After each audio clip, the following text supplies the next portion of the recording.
مشاكلك اللي انت شايفها مشاكل دي مش مشاكل. والله في الحقيقة هي مش مشاكل، هي مجرد كسل منك مش اكتر. ليه انا بقول كده؟ لان انا منصور لو قلت لك خش المطبخ وهات سكينة واضرب بيها نفسك او غزي بيها نفسك يمكن تتعور، هتقول لي انت مجنون. يمكن اتعور ايه؟ اكيد طبعا هتعور. ربنا سبحانه وتعالى انت صدقت نفسك في الحتة دي اللي انت تجيب السكينة وتضرب نفسك فهتموت او هتتعور. ليه ما صدقتش ربنا سبحانه وتعالى لما قال وقال ربكم ادعوني استجب لكم؟ هو ربنا قال يمكن ولا قال ادعوني استجب لكم؟ لو سألتك مشكلتك ايه هتقول لي ايه؟ عايز اتزوج، المصاريف غالية، عندي شوية مشاكل وعندي وكل ده مع ربنا سبحانه وتعالى مفيش.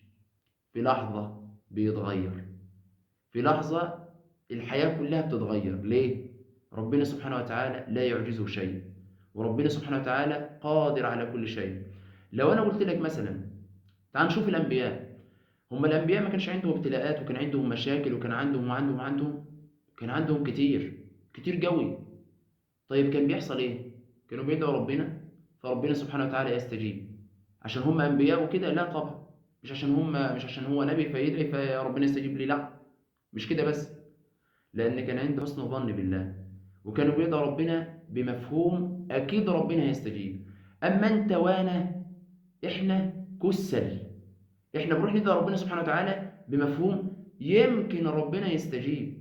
ومع ربنا مفيش يمكن يا ابني، مع ربنا أكيد. بلاش تخلي في حيز بينك وبين ربنا اسمه يمكن. خليك على يقين إن ربنا لما تدعيه يستجيب ليك. مثلا لو قلت لك حط نفسك مكان سيدنا موسى عليه السلام، بمفهومك اللي انت ماشي بيه ده، البحر امامك والجنود خلفك وبيصرخ حواليك الناس اللي معاك اللي طلعوا معاك وبيقول يا موسى انا لمدركون وخلاص هنموت. انت في الوقت ده هتقول ايه؟ اه ده البحر قدامي والجنود خلفي وانا خلاص ميت، صح؟ سيدنا موسى عليه السلام عشان عنده حسن ظن بالله وعلى يقين ان ربنا معاه قال ايه؟ كلا إن معي ربي سيهدين. أنتوا بتقولوا إيه؟ ده معايا ربنا سبحانه وتعالى القادر على كل شيء. ده ربنا قال ادعوني أستجب لكم، أنا خلاص ربي معايا. ولو حطيت نفسك مكان سيدنا إبراهيم عليه السلام، الموقف الأصعب منه النار قدامك وخلاص هتترمي فيها، وسيدنا إبراهيم بقلب مطمئن وراحة نفسية خالص قال إيه؟ إني ذاهب إلى ربي سيهدين. ربنا سبحانه وتعالى كان الأنبياء يدعوا ربنا فيستجيب ليهم، مش عشان هم أنبياء وخلاص، لا. لأن ربنا ما قالش أنا هستجيب للنبي فقط، ما قالش ربنا يا أنبياء ادعوني أستجيب لكم، لا. ربنا قال ادعوني أستجيب لكم، بس بإيه؟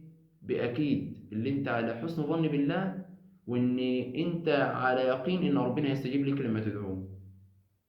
بلاش تروح لربنا سبحانه وتعالى بمفهوم يمكن، وبلاش تخلي دعائك معلق عشان أنت كل ما تروح لربنا يمكن ربنا يستجيب. بلاش. احسن الظن بالله، لأن ربنا في الحديث القدسي قال أنا عند حسن ظن عبدي بي. واحسن الظن بالله. وعشان ربنا سبحانه وتعالى لما تكلم عن الدعاء في القرآن قال وإذا سألك عبادي عني فإني قريب. بلاش انت تحط حاجز بينك ما بين ربنا اسمه يمكن. بلاش تمشي بالمفهوم ده في حياتك هتتعب كتير. امشي بمفهوم أكيد. ربنا لما النبي في القرآن، ربنا بيقول للنبي في القرآن وإذا سألك عبادي عني فإني قريب أجيب دعوة الداعي إذا دعان فليستجيبوا لي. يعني يا ابني ادعي ربنا وانت على يقين ان ربنا هيستجيب ليك، هتلاقي الحياة تتغير.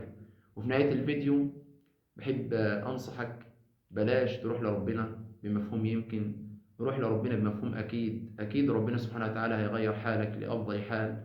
اسأل الله سبحانه وتعالى ان يغير حالك لافضل حال.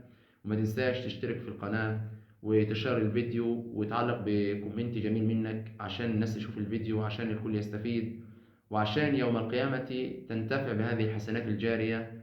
وبحبكم في الله والسلام عليكم ورحمة الله وبركاته.